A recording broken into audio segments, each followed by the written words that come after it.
Hey everyone, and welcome to my Opus 14 early thoughts, and this time I am lucky enough to be joined by my two brothers from another mother, local friends. It is Stephen Riley. Stephen, how are you, sir? Doing great, Travis. I'm doing great, as usual. Excellent. And Max Ritter. Max, how are you? Doing well. Little callback to our Gang Plays Casual from League of Lights Season 1 last year. You both are in it this year, right? And you're in Division 1? How's that going for you? Yep. It's Max. You're still undefeated, aren't you? Yeah. I'm current as of recording this. I'm 3-0 right now. I Nice. just lost my last one, sadly. So I'm 2-1. That's still pretty good. Max, I know you've been running versus Stale. Steven, have you been mixing it up, or have you been No, sticking with I've the been deck? running. So since I'm doing the League of Light and I'm doing the Cure series, I've been sticking with one deck in League of Light, which is Sam Tools and Viridian's Earthwind Garland Mobius deck, where they just crap out whatever forward wins the game.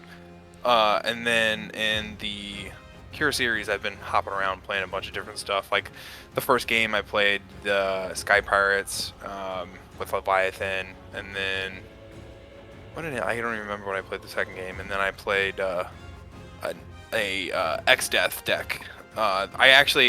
So the deck I've been playing at locals, the Earthwind, I was trying to make like this old Matiski list kind of work, and I decided to take out Porum and just totally blow shit up and just go X-Death with Neo X-Death, a bunch of other dark cards that are 7, and I played that Nice. in my Cure Series match. It seemed to do well, so. Very fun. I too am for once participating in the Cure series. I am currently 2-0 as the recording of this. See if that, and I've mixed it up. I played my two decks. I've done deck techs on. One of them was Mono Ice Kefka Final Fantasy VI category, and then this week this deck tech hasn't come out yet. It's a little surprise for any of you listening. Was a version of Ice Lightning I finally found that I really liked. So I've made that deck tech, just waiting to release it now. So yeah, it's been fun. So Opus 14 has been out about a month now. We even got to have a little tournament for it with R4. Steven, I know you went to that. Max, you weren't able to go to that. So I usually do these early Opus thoughts. It's always kind of fun to see cards that you read beforehand, and you're like, wow, that's going to be amazing. And then turns out it's not very good at all, or vice versa. So feel free to just mention cards. I'll bring up one that every competitive player I knew thought this card would be bonkers, and yet their opinion seemed to quickly drop on it when they saw it more and more, and that was Gutsco. People legit thought well, this is the best card in the set. It just draws you so many cards. And at least in my experience with it, it has either, and maybe it's just bad matchups, either they just Kuchulain it before it dies and so it does nothing, or I'm playing against Ice and they legit just freeze it and ignore it. But I've even seen some matches where they're like, no, go ahead, you can hit me for that 1 point of damage. I'll just never kill it and you'll never get all those cards back. So he was just so interesting to me because, again, people thought this guy was the best card ever, and at least I haven't seen him do a whole lot. Of what I've seen of Gutsco, I think I thought the card was good, but I didn't think it was going to be bonkers, and I didn't think it was going to be bad. But when I've seen it work, it's it's crazy. I was playing against a Sam deck, Mhm. a samurai deck, and good old Makisa, Yeah. and Blaze, and being able just to That's pop Ifrit when it's he kept attacking. Or he kept attacking me, and I was like, oh, I'll let it go through. And then he's like, Ifrit. And I was like, oh, that makes a lot of sense. And now he has 4 cards in his hand, and I think against certain matchups, it can be worse, but I feel like against other matchups, it can just be the tool that Mono Fire, Card advantage. the card advantage. Yeah, that's the word I'm looking for. That's fair. Well, let's get to the real juicy stuff. Of course, the talk of Opus 14. These are the talk of the town. And that's the primals, which we got 2 of in every element except for Earth. Earth, unfortunately, only got Titan. And so, just kind of start throwing out some primals. There's some, I think, Mogomog, I didn't expect to be good, and he hasn't been good. I've seen him in a few cute little decks, but, he's still very... There's some gimmicky stuff that people are trying with him, Yeah, so I'll bring up Leviathan first, because Leviathan's one that I'm still not sure, because there are times he's brutal and he like just wins the game by himself. But there's other times I've seen them dump their whole hand for him, only for him to immediately die, and then they just replay their good stuff. And like, yeah, so I don't know. Whereas again, and he's one I've seen very different opinions on. Some people again think he's really brutal. What do you guys run into Leviathan much? What do you think of that card? I mean, as far as I've played it, like you said, he's very hit or miss. And I think that the card is obviously you want to play it when you know it's going to be strong. So when they have probably 3 forwards on the field, so you can bounce one in a backup and then you're going to nuke the other 2, then that's really good. I mean, it feels really good there. It also feels really bad to pay 9 and then you bounce 2 things, and then on the stack of that they just kill your Leviathan. Yeah. You don't kill anything else. Like, I've had that happen, and I was like, this feels terrible. Or if I've also played it and then they Kuchulained on top of it, so they bounce the 2 and then save the other 2 forwards, and I was like, that also hurts. So there's things that you have to play around. It's really good in some matchups. It's kind of mediocre in others. But like, if it stays on the field, it's gonna get consistent value if you have enough bounces and stuff, which I think most like decks like Sky Pirates and stuff play. But other than that, I feel like it's actually a fairly decently balanced card. It's unfair in some matchups. Other matchups it's not unfair, which I think is fair, which is fine. Yeah. Well, and I think what the things that really make it unfair is everyone knows how much I hate Althea, but that's where I've seen it be brutal. Is like all they're doing is pulling 2 backups back to their hand and killing 2 forwards, like just with that act. That's the part that makes it, I think, kind of silly. Whereas the Leviathan initial entry seem to be fine. Max, any thoughts on that?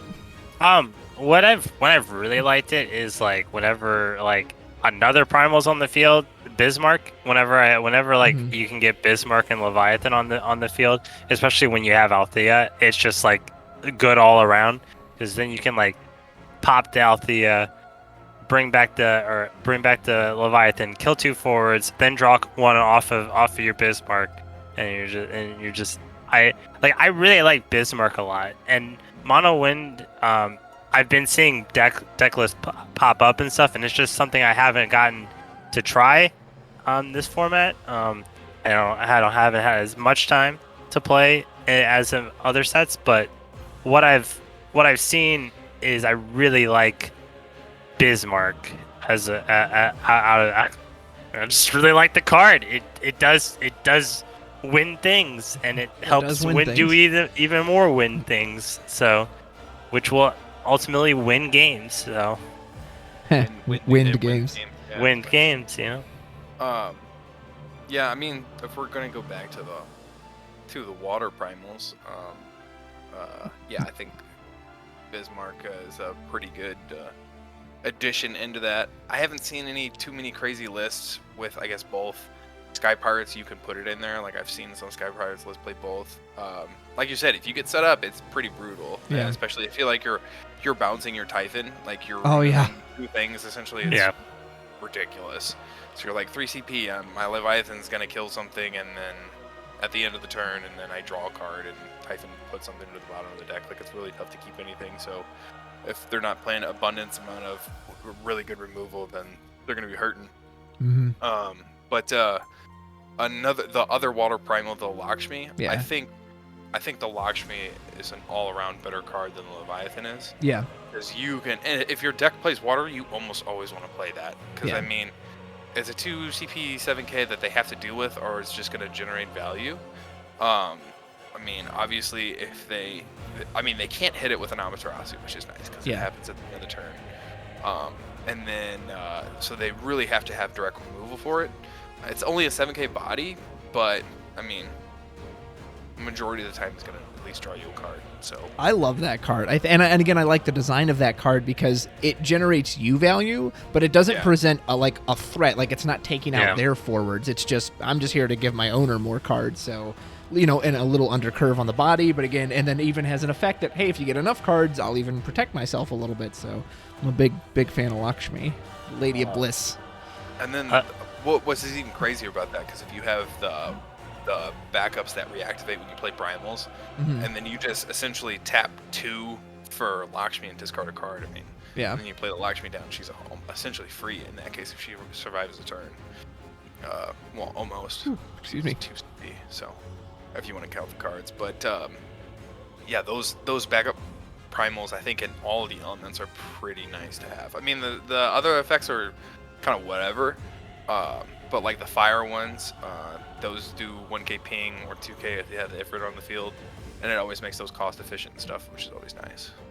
So Riley, you're the fire expert, so I want to jump to that really quick because, when everyone saw the fire cards, they read the Garland, the Gutsko, the Susano. They're like, wow, again, fire gets all these super great competitive cards. And yet very quickly, I've heard from like the YYT guys and Alex Hancocks and some other people that like fire just almost like disappeared in a weird way. Even though Susano is clearly good, and I've been on the receiving end of Garland hitting me with multiple flares, and that's the opposite of whatever fun is. So what's going on with fire? Because seemingly it got all this stuff. Is it? And yet I don't know. And you haven't been playing it as much, and that's your baby. So what's going on with fire? Is that fire cards are good in any fire X deck? So, like fire is almost in every single good deck right now. I mean, with the exception of a few different things, maybe like Doga. But fire cards are just good in general, so people just take the good fire cards and then put them in better decks. So like the Garland and the Amaterasus and all that stuff are going into Earthwind still. Mono fire just is the card that I really like is the Alua, and that's a mono fire card. You be able to duel things, and it just gets huge and remove stuff. And it's always just going to be cheaper than what removal they use to get rid of it, in most cases anyways. I don't think mono fire is like gone. I think people are just playing the more aggressive decks where mono fire, it takes a little bit for them to build up a lot of the times. I think the thing they're probably missing is, I know this is going to sound terrible, and I think it's terrible for the game, but they need a power creep on a backup like Ace or something like that that allows them to build tempo with the backups and remove forwards. So like a Larketius that is like that, but it does activate at the beginning of your turn. Like, I think mono fire is gonna eventually need something like that. Probably something that's a pretty good equivalent to that is like, what's the 3CP Earth card? 3CP Earth up that deals 9k or something. Oh, Graham. Yeah, I was using that in my Earth deck. That's what I knew. I saw you used it. But like, if fire had something similar to that, and you could build tempo in that sense, I think you would start seeing more mono fire decks. But a lot of their stuff is too expensive and it hits the field, and too efficient of removal for a lot of the stuff, so it's difficult to keep up with it. And that's just me being bitter. But I think mono fire we'll probably see that creep back up at some point. Decks will start slowing down a little bit. Amaterasu is still really good. Yeah. Max, any thoughts on that? I mean, I really like Susano a lot. He seems very popular.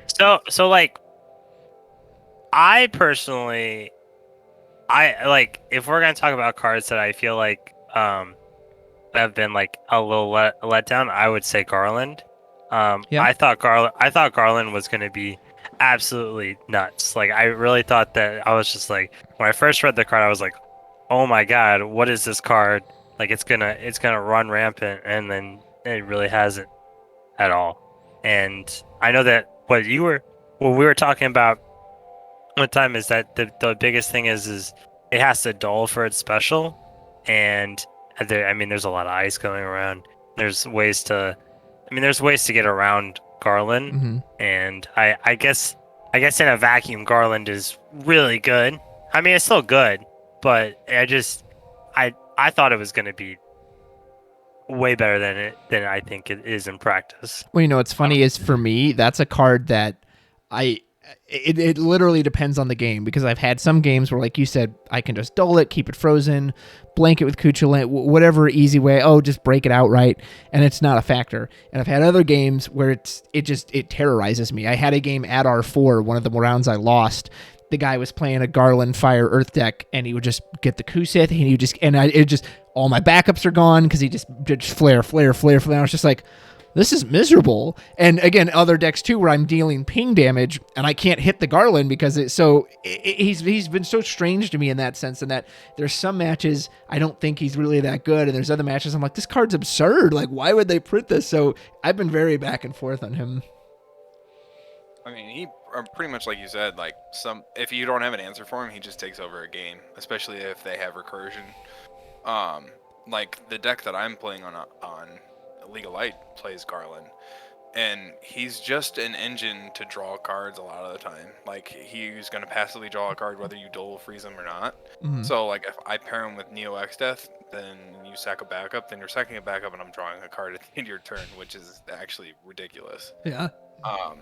And like anytime you're going to use an ability, like if you're using Blaze, well, you're not going to be hitting him because he's not going to take damage, but I'm going to draw a card off you're breaking the Blaze. So like there are some matchups where if you get him on the field, he's just insane.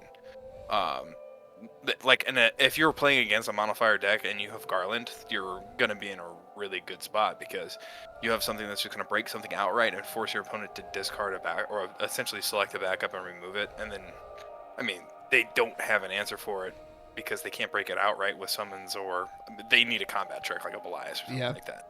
The majority of the time, you're not going to block anyways, right? So, I mean, that card's really good in matchups. Again, it's a very polarizing card in a lot of cases. So, yeah, that's a fair point. You know, I want to touch on Mono really quick, because Mono got a boost this set, but I was actually looking through the cards, and I counted them up because I was curious about this. So ignoring every element got 2 monsters that were like Mono exclusive monsters.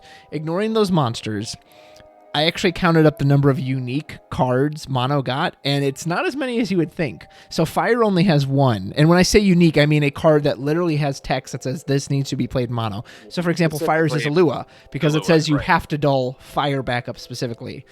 Right. Earth got 2, one being Montleonis, because he says Earth characters, and he brings back an Earth forward. The other one is Carbuncle, because it only gets its draw if you have Earth backups. Ice got the most. It got Kefka, Camlanot, and the Emperor. All of those have very specific ice. You have to do with ice cards. But like Wind, if you count Bismarck, you could kind of count Bismarck, because he does say he has to return a Wind character. But beyond that, Adele was the only one in Wind that got it. And then Lightning, the only thing it got was Ramu, I think. I don't think there's another like mono-specific, hey, play a bunch of Lightning, other than maybe the Schutzult.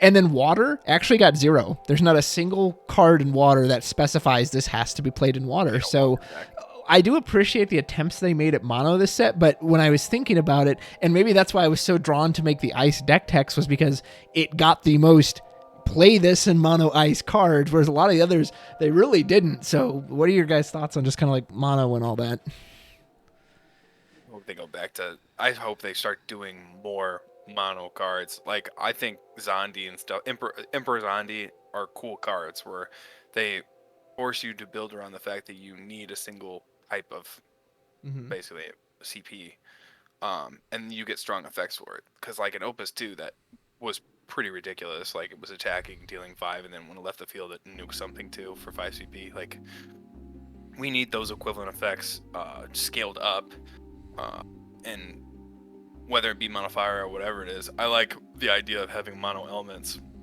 or cards like Yuri, which like it was a light card, but incentivized you to play mono decks like Mono Wind, where you took advantage of the fact that you could activate everything and everything was the same color, so you could dole everything. You could get 2 triggers with Yuri if you wanted to. And I just think those are, some people will probably disagree with me and say more colors is more complex, is more interesting.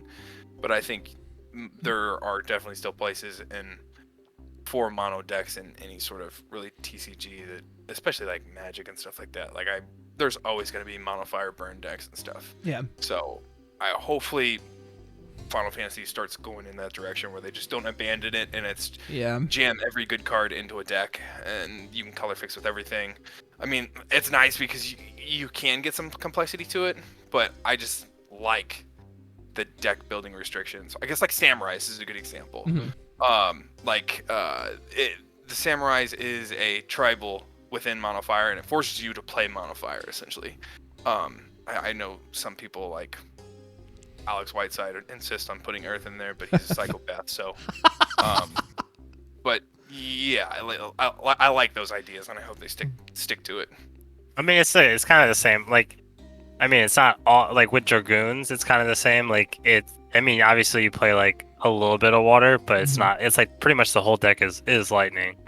I'm personally fine with cards being like really really strong or power creeps or whatever, but the problem lies, like the biggest problem lies with like a card like Stern Leonis, where like you can literally jam that thing into any deck. And I think that's the problem, is like because of the way to generate so much different color CP, you don't have to worry about you know, back in the day, like Opus 2, Opus 3, you couldn't play more than like 2 colors. You had to play one, or you had to play, I mean, dual colors existed, but mono was like strong because there wasn't ways to, because getting locked out, color locked was a very big issue back in the day. Yeah. At least my memory serves, it's been a while, but and it's just because there's so many different ways to generate any color CP you want, and cards just being printed as light and dark and just like shoved into any deck. Like, I mean, Steven hates Stern Leonis. He wants that card banned.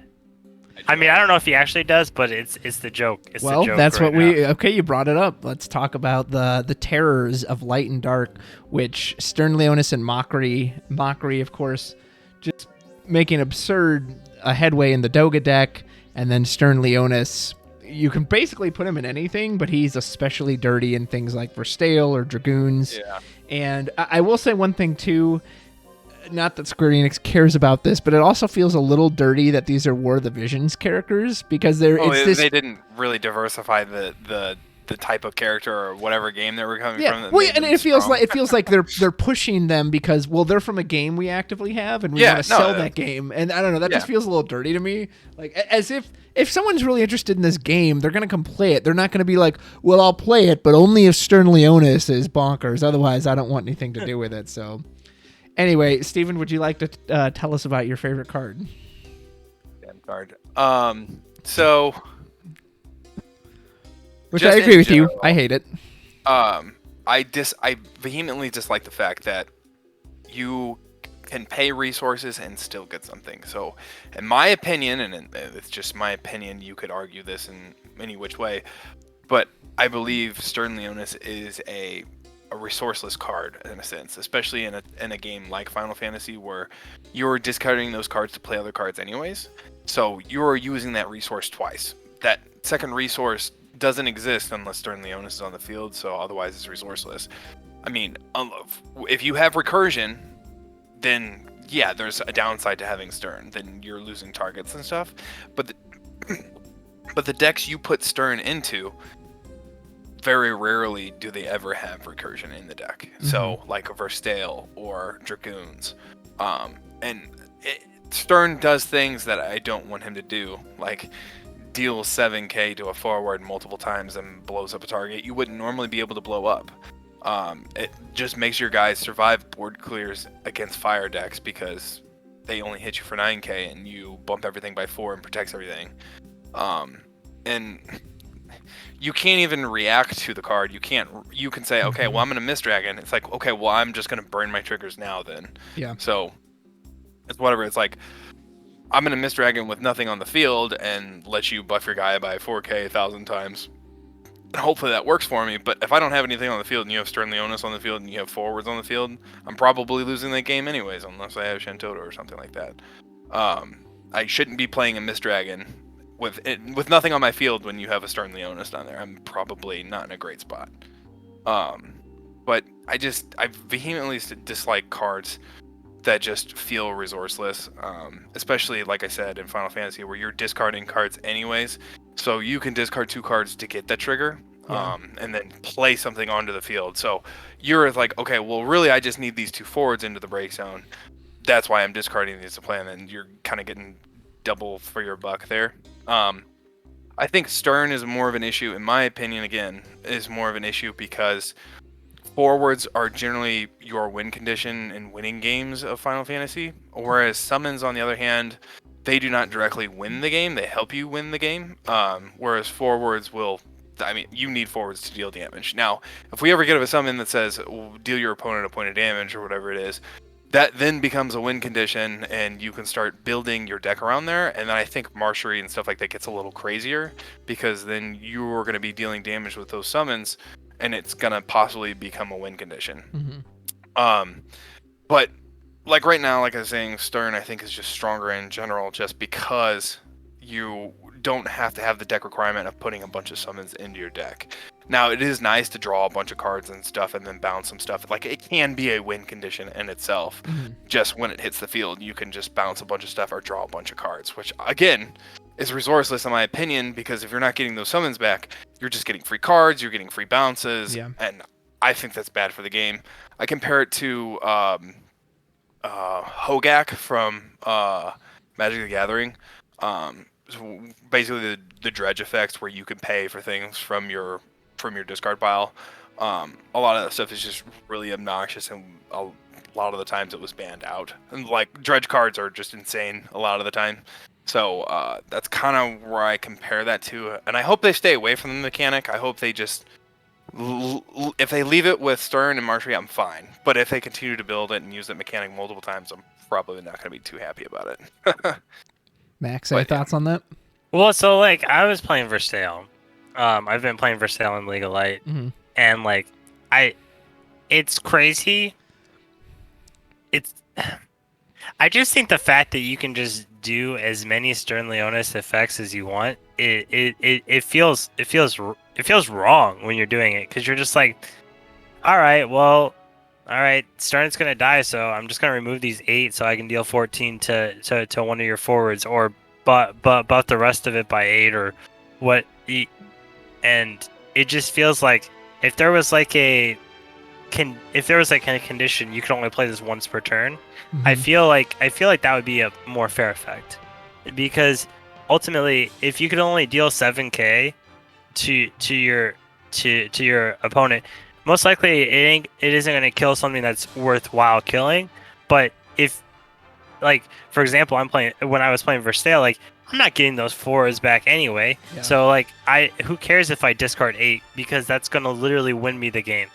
And it's like, when I was playing Versailles, I was like, well, how does this like work with Celtius? Because Celtius is like is an important card in that deck, and it's just like, it doesn't matter, because you discard enough forwards anyway. You discard enough forwards that it doesn't matter.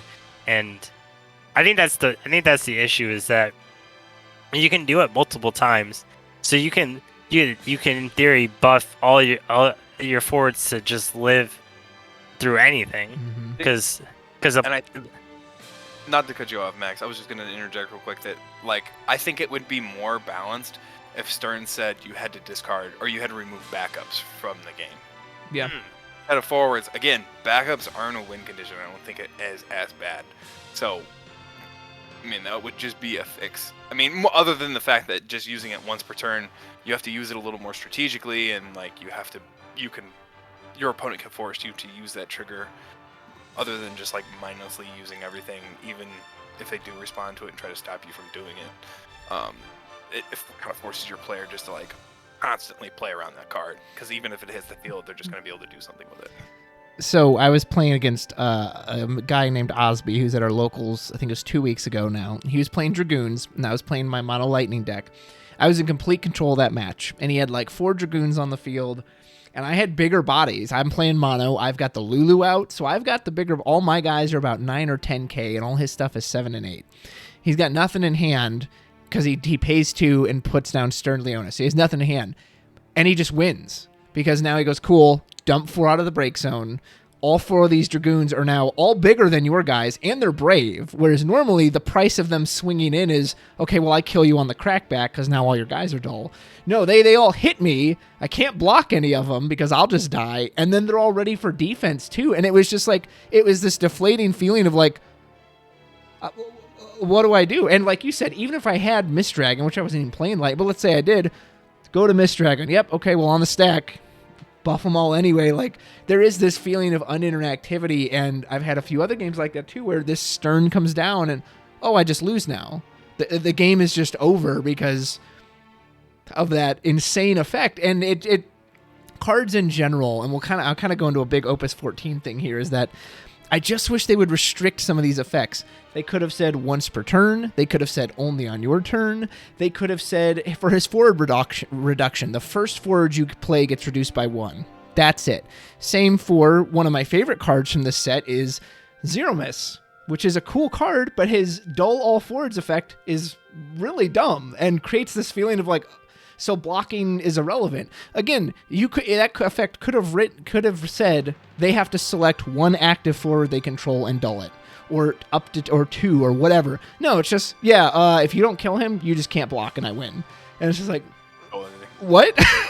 Like, it just so many of these cards nowadays. It feels like they're just not putting any restrictions on them. Like, that was the big thing in Opus 11. Why everyone picked Kadaj over Sephiroth was because the Sephiroth smartly had restrictions on it, whereas like, oh well, this guy can just play turn 1 and then he wins the game by himself, so I'll just go with him. Like, I don't like Stern very much at all, or Mockery. Same with Mockery. We saw it at R4 where these Doga decks where that's fine. I have nothing in hand, but I'll still sack these cards off to draw 1 or to bounce your only attacker or defender or whatever. It's just like, I don't know, to me it's a very deflating feeling. I think that's the issue, is it's deflating, because you want to play a card game and want to feel competitive. You don't want I don't think there's ever been a time where I've played against Stern Leonis where I was like, oh, this is going to be a fun game. It's usually, okay, well, I don't have an answer for it, so I lost. Yeah. And like as soon as it hits the field. Yeah. And it's not even like, if I don't get rid of this in a turn or two, then I'm going to lose. It's the guys on the field, I've lost the game. Yes, and there's like nothing I can do about that. It's like, okay, well, hopefully he doesn't kill me on this turn, but he's probably going to kill me in the turn afterwards, because I'm either A, not going to be able to keep anything on the field, or he's just going to make everything so big it's not going to matter. Yeah. And just like that. Going with that resourceless stuff, a card that maybe I didn't give it its due, but the new Wall in Earth is just bonkers. And it's just this, folks, I kid you not, I watched one of Riley's games. I don't remember if it was League of Light or Cure Series, but he he had 4 backups, and one of them was Star Sibyl. He tapped 3 backups, pitched 2 cards, played Shantoto, wiped out about 3 or 4 of his opponent's forwards. Yeah.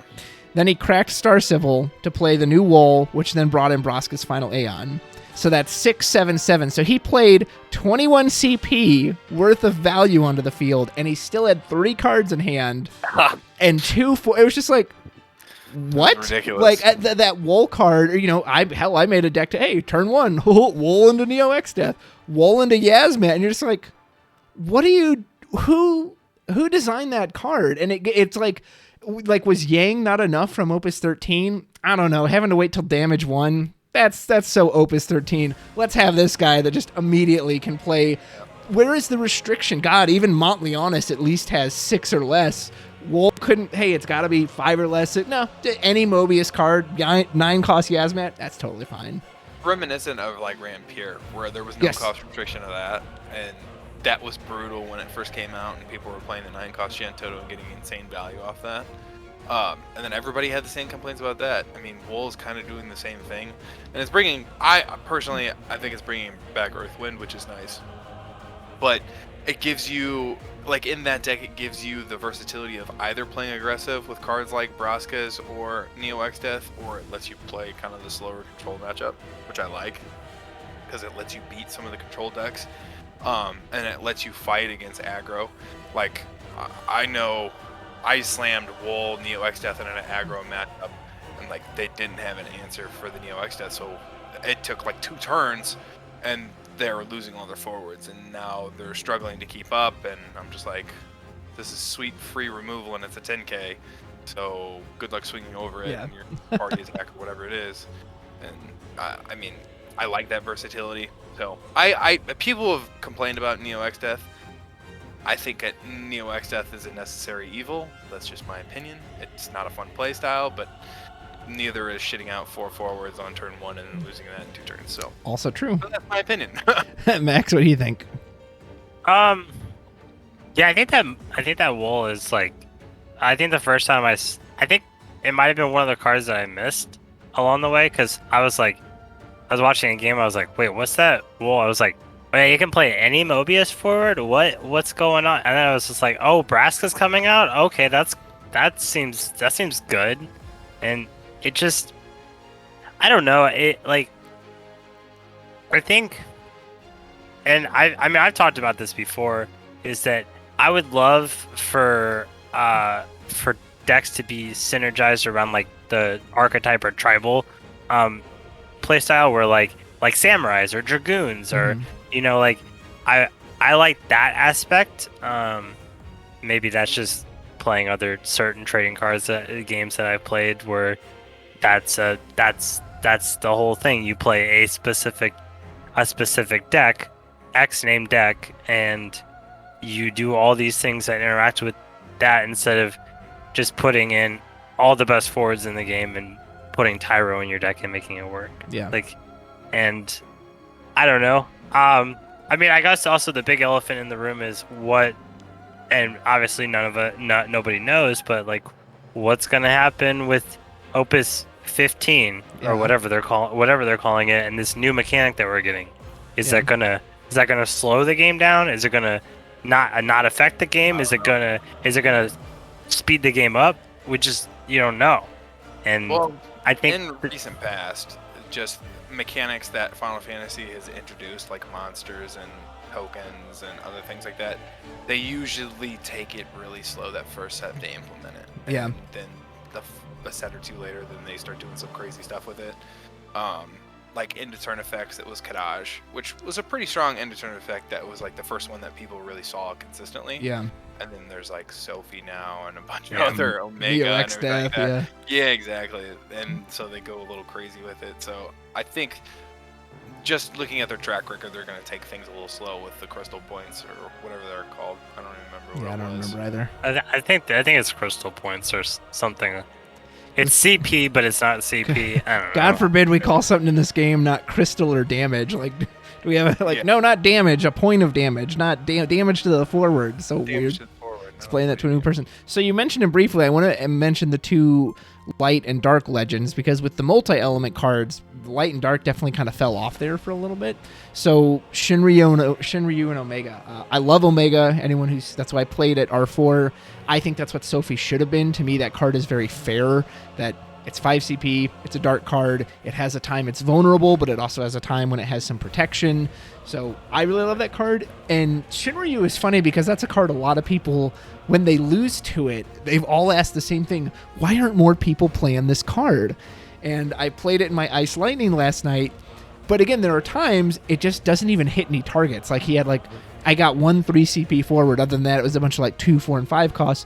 But then when at the start of his turn, there was one turn I wanted the board wipe because it was going to wipe his board, and he hit a backup, and I drew 2 cards. Yeah. So he's a really neat card, but at least in my opinion, the reason he's not seen it is because he similar to Garland. I think when he's good, he can win the game by himself. He's that good, but when he's not good, he doesn't do anything. So what do you guys think of Omega and Shinryu? I really like Shinryu a lot. I think when I was watching, I wasn't at R4, but when I did watch it on stream. Mm-hmm. And when they brought Okimoto on, and he was playing that that storm-based deck with Shinryu, and I think it was one of the games he drew 8 cards off of Shinryu, or it was a ridiculous number of cards he drew off, and it's literally card advantage, and he literally won the game because of it. And it's while yes. Obviously you want to hit something with the enter the field effect and whatever, but at the end of the day, if you're drawing 2 cards, that's your value basically right there in your forward, and it's right. and they have to deal with it, or it's just a ticking time bomb where it's just going to generate you so much CP that you're ahead. And obviously I guess the question is well, if decks are playing so aggressive and so fast that you don't even get to build up to that point, then what's the card? Where does the card fit in? But I really like the card a lot. I think it's good in certain decks. I mean, I feel like like that Earth Wind like storm like that Earth Ice Wind Storm deck is like a really good example of it. But what I've seen and what I played a little bit with it, I really did like Shinryu. I think Omega is also good. I think again it's a card that you kind of need a deck like not centered around it, but you definitely have to have the rest of the deck in mind with it. And it's like I've seen like with like this the Sophie Omega where you like deal basically 2 points of damage at the end of the turn, and it's like it's really hard to deal with. But I think both of them are good, and they can be really good in some matchups and not so good in other matchups. Steven? My personal opinion, I think Shinryu is only good when people are playing the 3, 6, or 9 cost forwards. So like it's really effective against like Neo Exit and stuff that a lot of decks struggle against. So seeing a Shinryu early on against somebody's Neo X death, play that and blow everything up, which is sweet. The persistent effects of drawing cards and minusing 7 on the board will win you the game. It's just really difficult to keep them on the board. I think Shinryu is probably the more fair of the two. Omega having the protection kind of puts your opponent on it is a clock, but they have clear windows of opportunity, and a lot of those windows of opportunity are difficult, and you have to overpay for it a lot of the times to be able to kill it, unless you're playing like Shantoto or something like that. But even then, I like the design of both. I think both of them are are good, well-designed cards. I think I want to play. I want to play something with Shinryu a little more before I can kind of give my full opinion on it. But I think of the set, I think these are probably the two best. This is probably the best set of light and dark targets. Yeah. I feel like both of them are playable, which is nice. So I did enjoy the fact that they actually released 2 legendary light and dark cards that are really good. Not really good, but good enough to actually see play in certain decks and in certain metas. So I mean, all 4 of the light and dark cards are really good. Well, and I think that's kind of what bothers me is, in a way, you could argue Stern and Mockery are better than the Legends. And they have that generic feel of like, yeah, you can jam me into anything and I'll be amazing. Whereas at least with Shinryu and Omega, it feels like they thought about them a little. It's like, well, no, you want to use them sometimes, but we don't want you to just jam them into every single deck. And I wish they would take that approach with everything. I don't want generically good cards like Kadaj and Opus 11 that, you put this in everything because it's just that good and it'll always win those games. Which is funny because I think, just in my personal opinion of kind of the design aspect of things, I wish they would put generically good cards in the elements to force you to play the generically good cards in the element, whereas the light and dark cards should be tech cards against other certain things you would see. I think a dark card that is really good is like the Dark Emperor from Opus 2, where it shuts off all action abilities. I think more effects like that in light or dark, where you can jam them in to win certain matchups that you might struggle against, I think is more interesting than Stern +4 to everything, or Stern 7k to something, or Marchery draw a bunch of cards. I don't think those are interesting cards by any means. And with obviously less so a Marchery, where you don't have as much of a deck construction sort of thing with Stern. I mean, you're going to play more forwards with Stern, but I don't think that's a weakness in the card by any means. Very straightforward question. Are you guys enjoying Opus 14? No. I appreciate the honesty. Well, and I'll be honest too, I don't really know. Like, I'm not outright enjoying it. I don't hate it, but there is this feeling of, and I'm sure maybe you'll share this sentiment, Riley, we know a lot of aggro players, especially at our locals, and a certain jellyfish we know just loves aggro. And I love backups. I'm a mid-range player. I want to get my backups, and I don't like losing the game in 2 turns and, I didn't do anything. Like, why did I even show up to play kind of thing? And some of this aggro, too, is just absurd. Like you said, with things like Stern, now damage-based board removals, even including Titan, whose value is based on his power, this Stern just buffs them out of the way. So then you have things like Shantoto. And then I think of the Doga deck, and that, what is the turn? The turn is turn 1, you put out Doga, you draw your 3 back, you play Ursula, it brings back Sophie. Turn 1, your opponent hasn't even drawn a card yet. They've taken a point of damage. You have 3 forwards on the board, and you still have 3 cards in hand. Like, back in I haven't even been playing as long as you guys, only since Opus 8. But even back in my day, when you went all in like that, your hand was empty. It was, hey, I'm doing this or bust. You didn't get a lot of value back. Yeah, you were taking the risk to overextend and hopefully push for more damage in a lot of the cases. And you could punish your opponent for it with a Shantoto or some other board clear. Now I feel like you have to have the board clear, because if you don't have the board clear, now they still have a full hand and they have a full board, and you're really hurting. I'm sure Max knows too, playing Verstale. Verstale, Yep, Renoa. Yeah.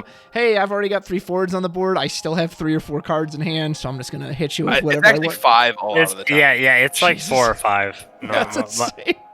like, I would say it's actually nuts how many times, like, I choose to go second, and I'll end up with like 4 or 5 forwards on the board, and Yeah, easily. it's crazy, because it's like, if I see, like, obviously the dream is to see like Verstale, Renoa, Celtius, and then you're just like, all right, that's it. I'm probably gonna win. Yeah. And like, it's nuts. Because you don't even care if you get Shantoto'd at that point, because you still have 5 cards in hand, and they're Their whole discarding hand, yeah. 5 cards to play Shantoto, 4 cards to pay for it, and 1 card to play it, and then if they're going second, they have 2 cards in hand. That's ridiculous. What's disgusting too, like specifically with Shantoto, and this is for Doga, and we saw this on stream at R4. They got the play turn 1, Doga, Ursula, Sophie, and I remember Okimoto's like, all right, well, or someone did Shantoto, and they go, okay, well, Ursula effect, save the Sophie, hit the Ursula, so yeah, my board is gone, but only the Doga gets removed. The Ursula and the Sophie are still there for me to recur. It's what? So the Shantoto didn't really even fully Shantoto, like, I don't get it. No, and that's kind of where my sentiment lies, is that the game's getting too fast. I know Matt Rice called me a dirty fire player because I dislike Stern, which, I mean, he's not wrong. But just in general, I think the game's kind of getting too fast for my taste with a lot of it. So I hope this next set coming out has some really strong slow cards that have some crazy awesome effects. But maybe just more backups that allow you to build tempo and remove things at the same time. Like, it would be cool to have a backup that might be like a 4-cost backup that says your opponent can't attack with the forwards that are on the field. So interesting. they can play something with haste and attack you with it, but the forwards that are currently on the field can't attack next turn. I think that would be like a neat effect that slows the game down and lets you build backups. It doesn't directly punish your opponent. They're not losing any forwards, but they're not able to attack you with what's currently on the field.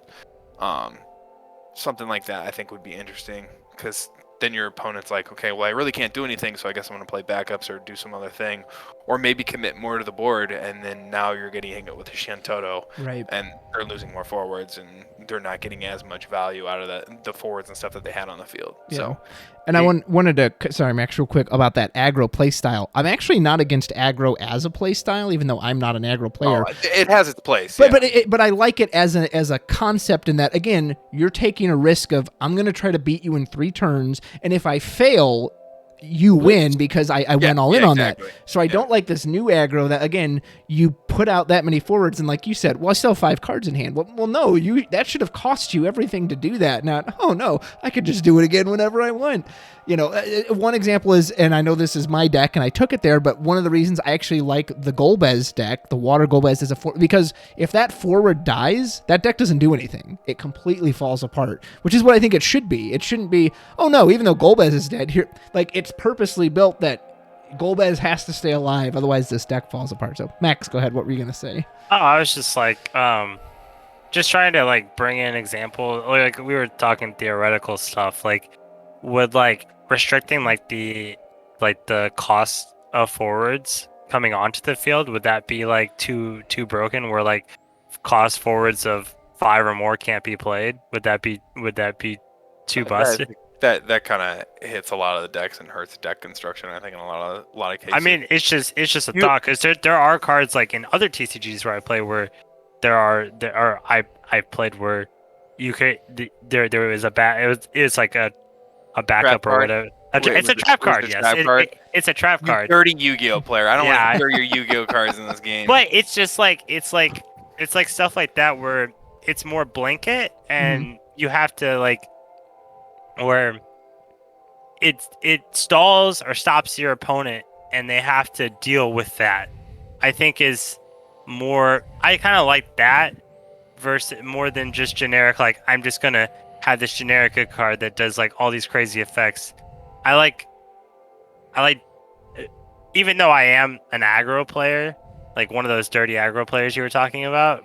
I do like decks that focus around doing like one thing. Like I was a Dirty Earthwind player back in the day with Dataluma Cactar. Like I really loved that deck because it revolved around doing a specific thing. And maybe that's just like the play style of like I like trying to do combos that aren't necessarily the greatest, but they do this like one thing, and if it does this one thing, then it's gonna do it really well. I guess that's my thing. I don't know. It's just more just like a general thought of like, how do you slow the game down? Because all these decks are just gonna get faster with better forwards coming out. Because there's no restriction on like basically like these cards can only be played in certain decks. You can just jam them into anything, and the game's just gonna get faster and faster and faster until you're looking at it like, well, do I still want to play this game? Right. And I mean, obviously, like maybe Opus 15 comes around, or the whatever it is, and something comes in, and it says, oh, you can only play like the crystal points, or like something to do with like number of forwards that you can have on the field, or something like that. I mean, obviously, I don't think that's what it's going to be, but you never know. They could see this as an opportunity to like reel the game back and be like, hey, you can now only have X number of forwards on the deck equal to like the crystal points or something.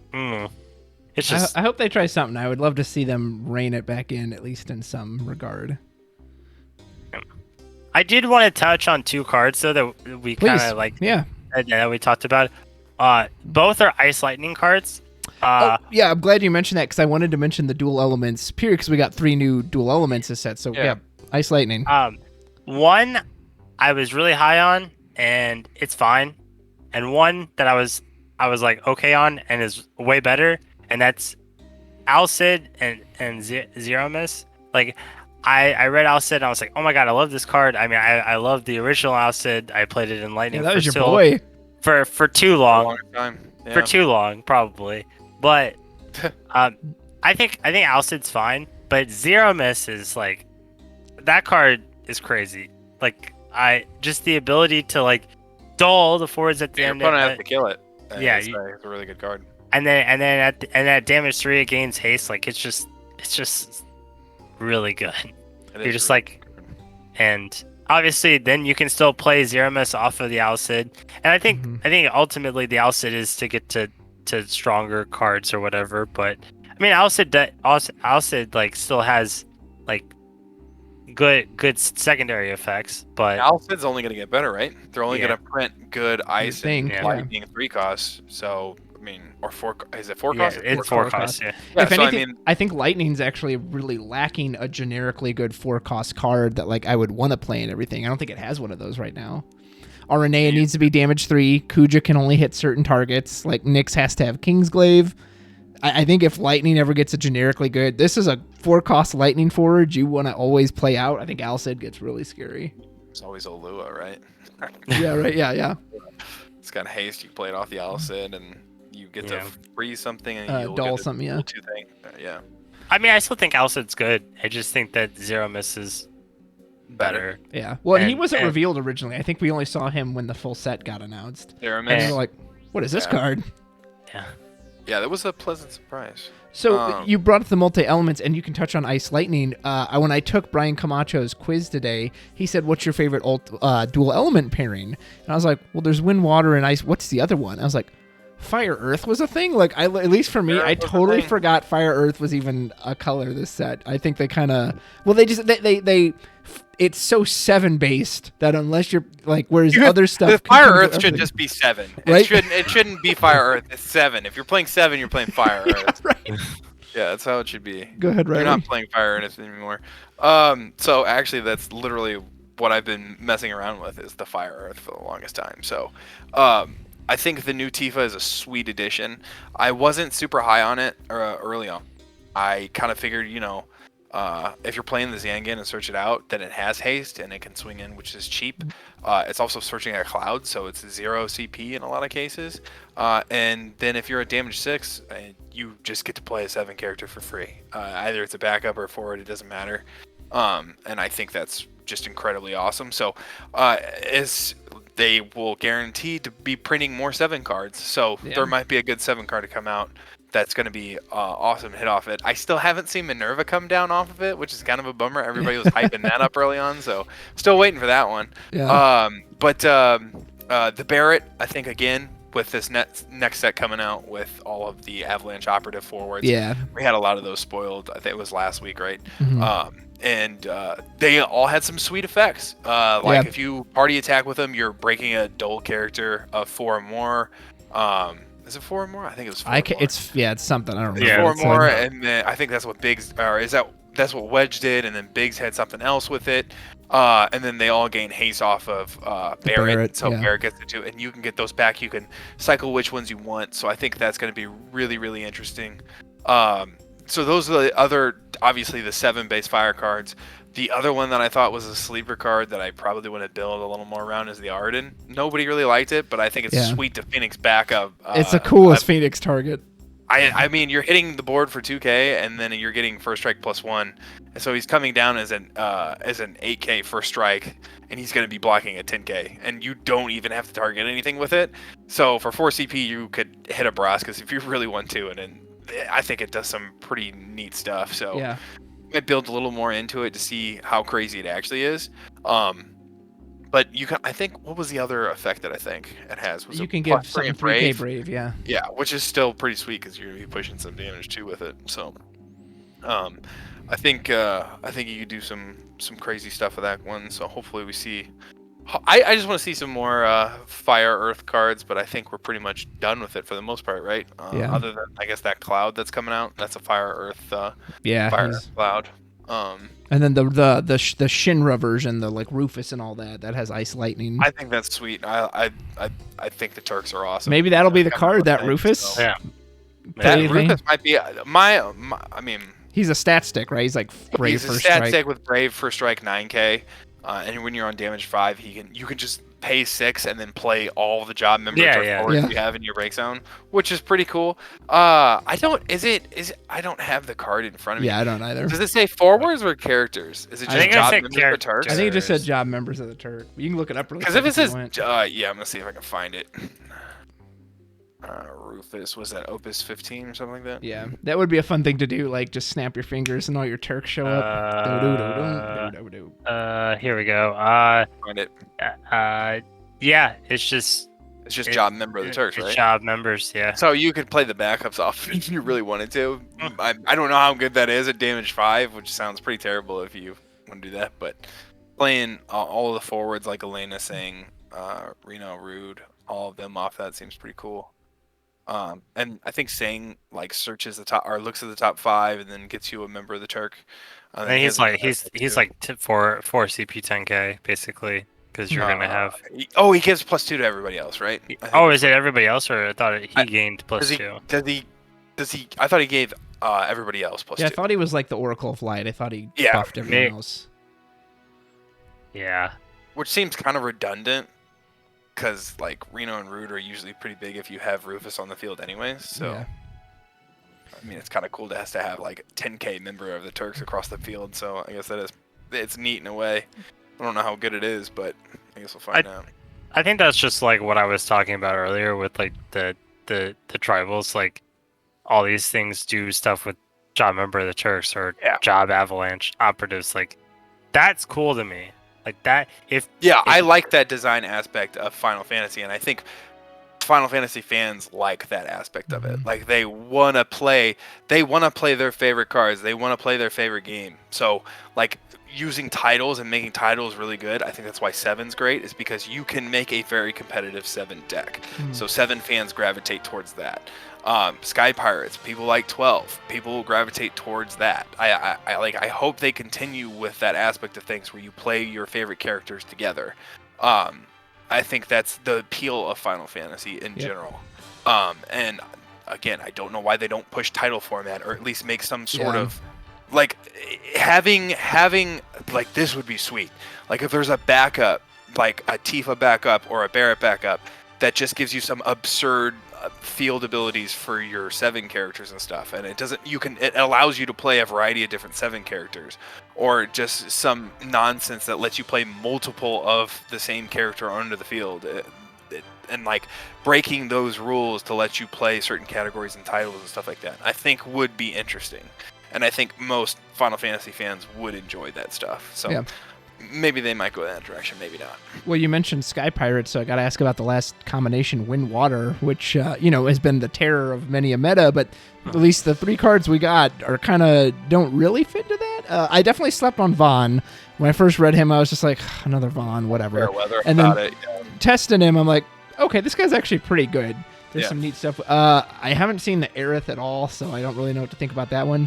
And the Zidane, I think literally if he wasn't called Zidane, you'd actually see it a lot. I think the fact that if you're playing Wind, you want 3 CP Zidane because he's still the best Zidane there is. So what'd you guys think of Wind Water cards? I think Vaughn is really good. I think Vaughn's the best out of the 3, but it's also like, I don't know. I think this is more just like a market like watch, or like all these cards that are like super cheap right now that are legends. I would like that if you don't have your hands on them, I'd get them like right now, and they're like, I think Vaughn's like $2 or $3. Oh wow. It's like, because like Ursula at one point was like $1 or $2, and you know why those skyrocketed? Because Jellyfish Guy purchased all of them. Yeah, entire stock. I mean, sure, maybe that's true, but at the same time, like the market still like it's just like one of those things where like the card's so cheap, and there always can be cards that come out. I mean, I guess whatever, the game's cheapish. Like there's certain cards that like are obviously hard to get or whatever, but I just think that it's more like, I have hope that there will be more Sky Pirates, and if there's more Sky Pirates, Vaughn is just going to be a staple, and it's just going to have better targets and stuff. He'll be the new monks. Sky Who monks. knows? Monk pirates. I really like Vaughn. I think he's good. Yeah, he's a cool card. Was there anything else you boys wanted to mention about Opus 14? Steven says no. Max, anything? Very sad. I was just just looking at some cards. So I really like, obviously, touched a little bit on Mono Wind, but I like Rosa a lot. Yeah, she's a cool card. I think it's really cool, like trying to I think making decks where like you have to think about like how you play certain cards in certain orders makes the game more interesting, instead of like, all right, I'm gonna play Yang, I'm gonna play Ursula, I'm gonna play Sophie. Like it reminds me of like certain eras of like other card games I've played where like you had of Yu-Gi-Oh! Yes, sure. and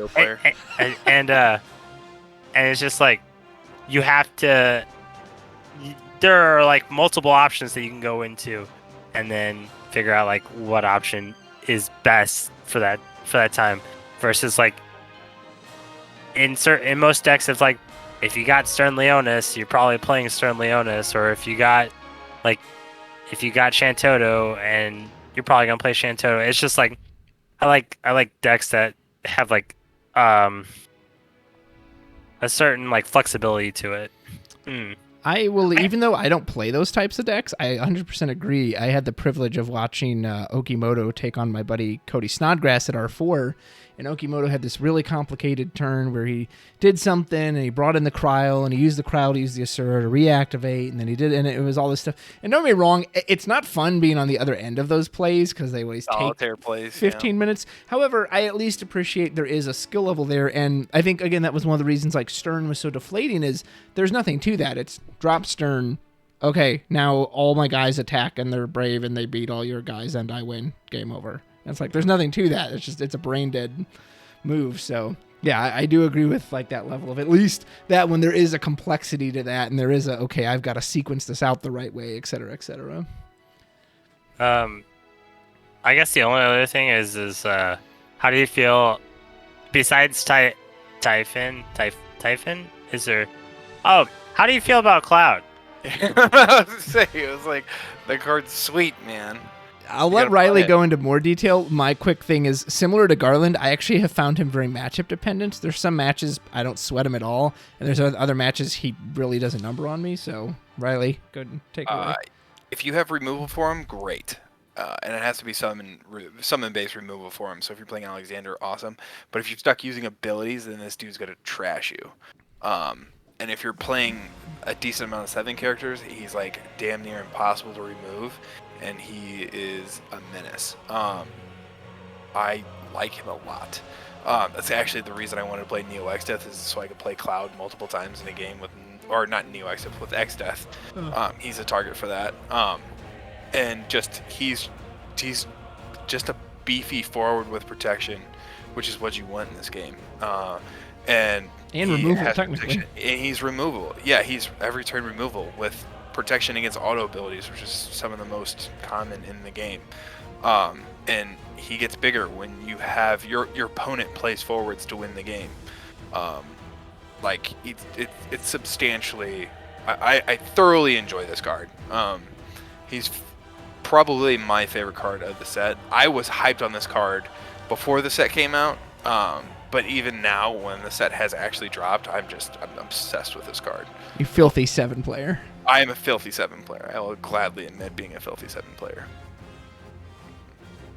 I love it. That's fair. So I do want to mention Titan really quick, because this is one, again, I don't really know what to think about him. There's sometimes I think he's quite good, and other times I find him very lackluster. Any thoughts on the Titan Primal? So I've seen like cool combos, like we've seen. I think all of us have played against Brad at some point with his ice earth, like his and like his like the backup Lugae, like that I like that card a lot. And pairing that with Titan, like basically just effectively kills everything on the board. And also, like, because of the fact of like the game is so aggro heavy most of the time, you can also effectively deal your opponent a point of damage on top of it. And I don't know. Never gotten that trigger ever. No, you never have? I say Riley. I've seen Riley miss it a lot. Yeah, it's rough. But I think it's fine. I think it's better if you have some sort of play that like makes it above its normal power. I think that's just the issue. Is if you can't buff it, it's gonna probably feel bad. That's fair. I agree. Yeah. I concur. Yeah, I was saying Riley suffered on the end of that. Anything else you guys wanted to mention? I mean, if we're going through every single card in the set now. No. Just the ones that stick out in your mind. Okay. I'm gonna make Ravana work at some point. Yeah, that okay. I will say that's the last card we'll mention is Ravana, just because he's such a mystery of a card, in that I don't, and I think maybe he was intentionally designed this way. There's just not a smooth way to be able to get him to attack 4 times, and maybe that's a good thing, because we probably wouldn't enjoy it much if it was like, oh, you just do this and then he kills you in 2 turns. But you know, everything you would do is always some complicated form. There's ways to give him Brave. There's ways to keep sacking off your own stuff. You can use Jellyfish's, Palom trick to blow out your deck. But again, that only works once, and then if they somehow survive it, then It only works if you're Alex Whiteside anyway. So also true, yeah, and you Yeah. have to be able to be incredibly lucky. So yeah, Ravana is, I don't know if he was an interesting attempt, but unless something comes out in the future to make it really easy, he's very difficult to make work, and maybe that's what they wanted. I think that's fair. I think we'd be talking way more about the card if there wasn't all these restrictions to it, and that's probably a good thing. It is, well, and again, that's kind of what's frustrating about their design is that some cards they will restrict, like, hey, we don't want this guy just giving him Brave and you going in 4 times. Let's put a restriction on it. And then other cards, they'll just, nah, that can just do whatever it wants. So it's very frustrating. I think that combo is actually totally fair. I think that's a sweet combo of playing Luge and Ravana.